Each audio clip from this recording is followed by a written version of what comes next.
Omusajja ki? No, by the way, abantu mwakitwala bubi.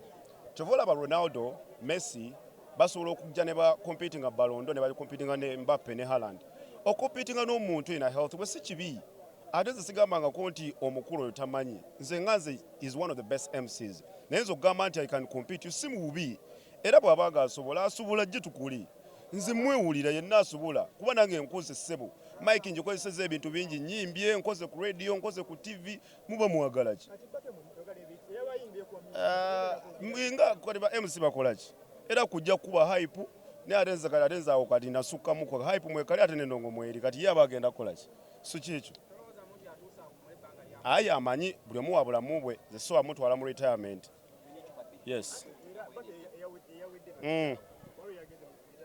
Ani yageza mu retirement?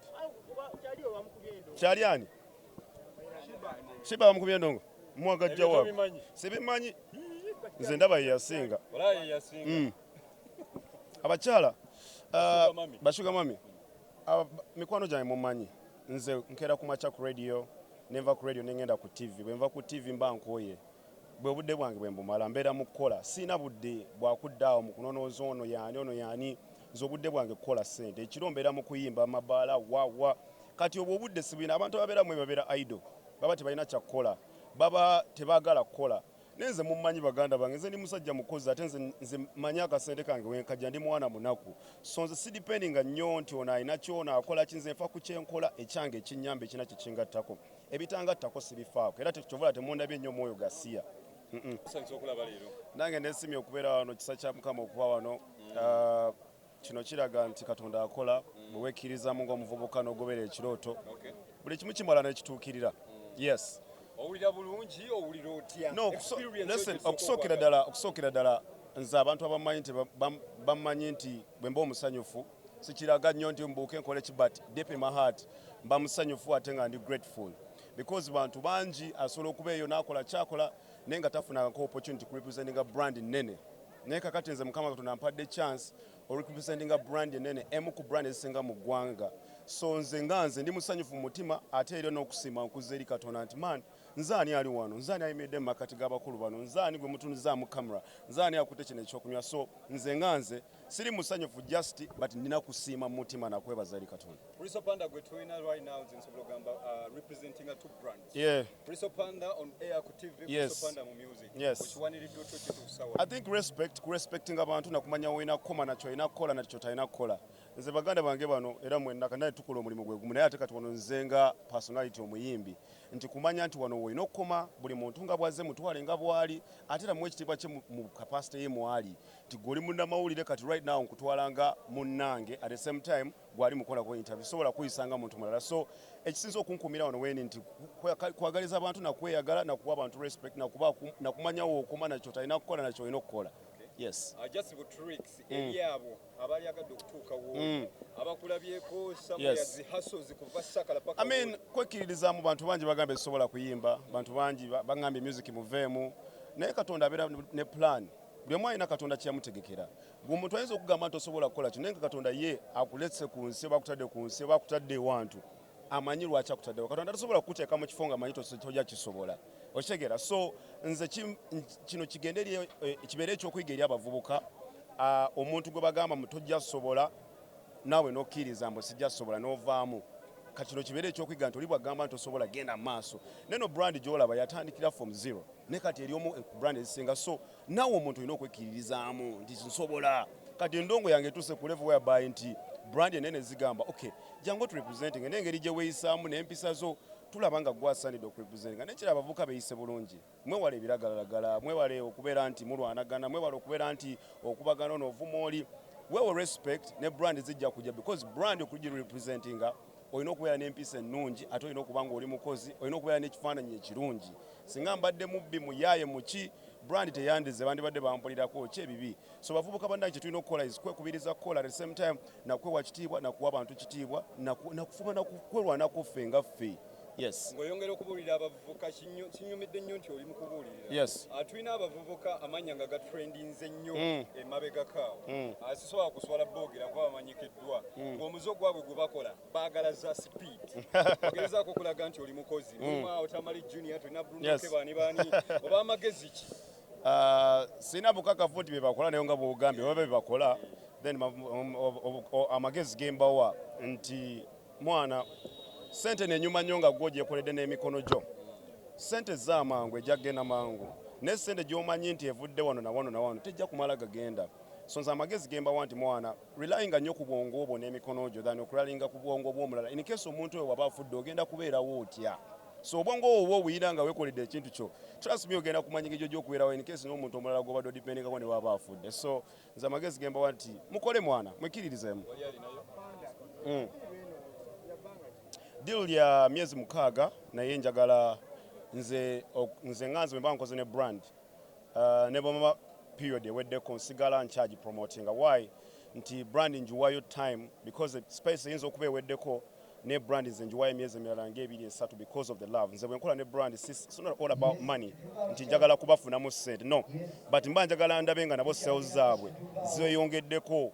Kati obwongeramu period n'ogenda maaso ng'obataddemu ekyo nawe sente zo zidda ne sente zaabwe nazo zidda kuba nabo bataddemu kufuna. So omaking sure nti tokikola because of the money but because of the love joined brand. Abba alina ekibuuzo kye kiri nti abba ekibuuzo kyo yeah.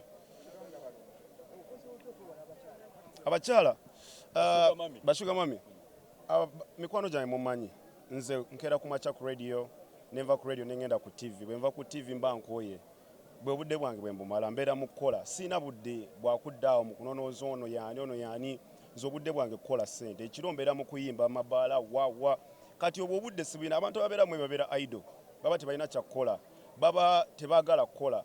Nenze mumanyi baganda bange nze ndi musajja mukozi ate nze manyi akasente kange wenkajja ndi mwana munaku. So nze sidipendinga nnyo nti ono alina kyona akola kinze nfa ku kyenkola ekyange ekinnyamba ekina kyekingattako ebitangattako sibifaako era tekyovola temundabye nnyo mwoyo gasiya. Otuuka otya kweno Deal eno I mean singa mbadde saayimba sandigituuseeko ate singa nali sekiririzaamu sandigituuseeko. Kyesiba ngamba abantu nti wekkiririzemu yadde abantu tebakukkiririzaamu. Focus on yourself until focus is on you. I focused on myself, now you guys are focusing on me. So nze natandika na kuyimba ne bagamba tasobola kati nyimba nzikubye zise brand ezisinga. So deal njifunye because of the music, because of empere ebiruma abayaye kyoyino manya mweze mwagamba nti siri muyimbi ti bisobola naye nze Katonda mwayiso kumpa deal eno nayo kwabo bomanyi nti gye bali Katonda abalaba ate nange mbamanyi naye ebyo Katonda era abiteekawo nga bigezo. Katonda abatakuwadde bigezo. No, Katonda abatakuwadde bigezo tojja kuvuunuka. Mu bigezo mwe tufuna testimony, from test to testimony. So yes. No, abantu abasinga bw'osirika bakuyita musiro.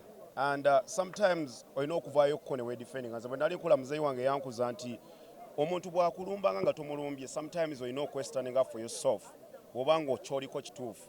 Naye oli bw'oba omulumbye kiba kibi. Tolumba muntu atakulumize, sirumba atanumbye.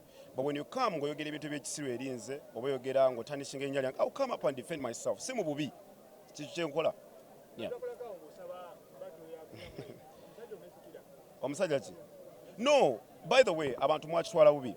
Kyova olaba Ronaldo, Messi basobola okujja ne ba competinga Ballon d'Or ne bali competinga ne Mbappe ne Haaland. Ocompetinga n'omuntu ina health bwe si kibi. Ate nze sigambangako nti omukulu oyo tamanyi. Nze nganze is one of the best MCs. Naye nze okugamba nti I can compete si mu bubi. Era bw'abanga asobola gye tukuli. Nze mwewulira yenna asobola kuba nange nkoze ssebo. Mike ngikozeseza ebintu bingi nyimbye nkoze ku radio nkoze ku TV muba mwagala ki? Nga kwa MC bakola ki? Era kujja kuba hype ne atenza awo kati nasukkamu ko hype mwekali ate n'endongo mweri kati ye abagenda kola ki? So kikyo. Ayi amanyi buli omu wa bulamu bwe ze so amutwala mu retirement. Yes. Ani yageze mu retirement? Kyali ani? Shiba bamukubye endongo. Mwagajja wabo. Sibimanyi. Nze ndaba ye yasinga. Olaye yasinga.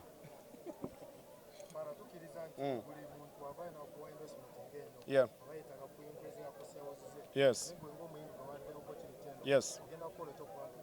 Okusookera ddala nina abantu abafollowinga page zange muzirabe TikTok, Instagram, Facebook kyekyo kyengenda otandikirako n'ekirala abanaalabanga music wange biki ne wa performance gye naabeera buli omu we naabeeranga kituuza ajja kubeerawo so that's how I'm going to start so buli muntu yenna muganda wange ekyo kyolina okubeerako nga gobeera Crystal Panda kyolina okukola kano kalina okukubeeramu era buvideo bwange ndooza mwabulabye dda ku TikTok nga ndi mu kunywa kituuzi sirinda nabadde sirinda nabino nze nabadde natandikiddewo dda because brand njagala akatono nnyo omuyimbi Panda balabye abayimbi bageze mu parliament ogwawa kwa bageze mu parliament okuva ku lwokusatu kikyotegeeza okugwa Federation Muba.